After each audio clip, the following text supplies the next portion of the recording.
श्रीकृष्णाय नमः।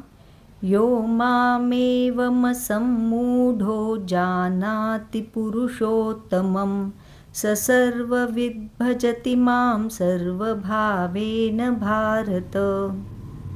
श्री भगवंत म्हणतात, जो मला पुरुषोत्तम म्हणून भ्रमरहितपणे स्पष्टपणे जाणतो तो खऱ्या अर्थाने ज्ञानी आहे आणि तो मला सर्व भावाने भजतो. या एका श्लोकात संपूर्ण अध्यात्म उलगडतं. श्रीकृष्ण म्हणतात, जो माझ्या पुरुषोत्तम स्वरूपाला समजतो तोच सर्वविद खऱ्या अर्थाने ज्ञानी आहे. पुरुषोत्तम म्हणजे काय? तो सर्वोच्च पुरुष, ज्याच्यापासून हे सर्व जग उत्पन्न होतं, ज्यात ते टिकतं आणि ज्याच्यात शेवटी विलीन होतं.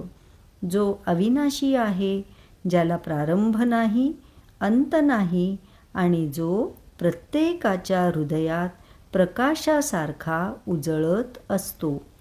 कृष्ण हे सांगताना एक अतिशय महत्त्वाची गोष्ट सूचित करतात. परमेश्वराला ओळखणं म्हणजे त्याच्या रूपाला ओळखणं नव्हे, तर त्याच्या स्वरूपाला ओळखणं. त्याचे अवतार, त्याचे लीलारूप हे सुंदर आहेत, पण पुरुषोत्तम म्हणजे त्या सर्वामागचा दिव्य, शांत, चैतन्य स्वरूप प्रभू. जो व्यक्ती या सत्याला ओळखतो तो असम्मूढ होतो, म्हणजे त्याच्या मनातील शंका, भीती, गोंधळ, अहंकार, द्वंद्व हे सर्व वितळते, कारण त्याने सत्य धारण केलं आहे. आणि मग श्रीकृष्ण पुढे म्हणतात, सर्व भावेन भजति माम. हे शब्द अत्यंत गहन आहेत.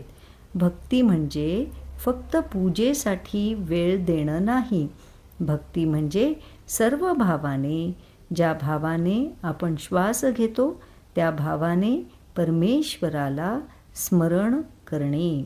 कामात, घरात, धावपळीत, आनंदात, दुःखात, प्रत्येक क्षणी मीच तो आहे आणि तोच माझ्यात आहे ही जाणीव जागी ठेवणे म्हणजे भक्ती.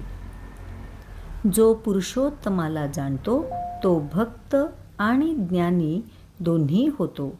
ज्ञान त्याला योग्य दिशा देतं, भक्ती त्याला योग्य ऊर्जा देते आणि श्रद्धा त्याला अंतर्मनाची शांतता देते.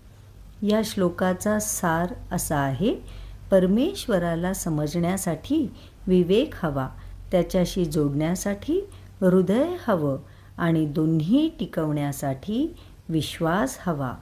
जेव्हा आपण पुरुषोत्तमाची अनुभूती करतो तेव्हा जग आपोआप बदलतं. घटना बदलत नाहीत, पण त्यांच्याकडे पाहण्याची दृष्टी बदलते. लोक बदलत नाहीत, पण त्यांच्यातील दैवत्व जाणवतं. आयुष्याचे चढ उतार थांबत नाहीत, पण त्यांच्या मागचा अर्थ दिसू लागतो. अखेर हा श्लोक सांगतो, जो मला खऱ्या अर्थाने ओळखतो त्याच्या जीवनात अस्पष्टता राहत नाही. तो भक्तीही करतो, ज्ञानही मिळवतो आणि मन शांत होतं, कारण तो पुरुषोत्तमाला अनुभवतो, बाहेर नव्हे तर हृदयात. श्रीकृष्ण शरणम मम.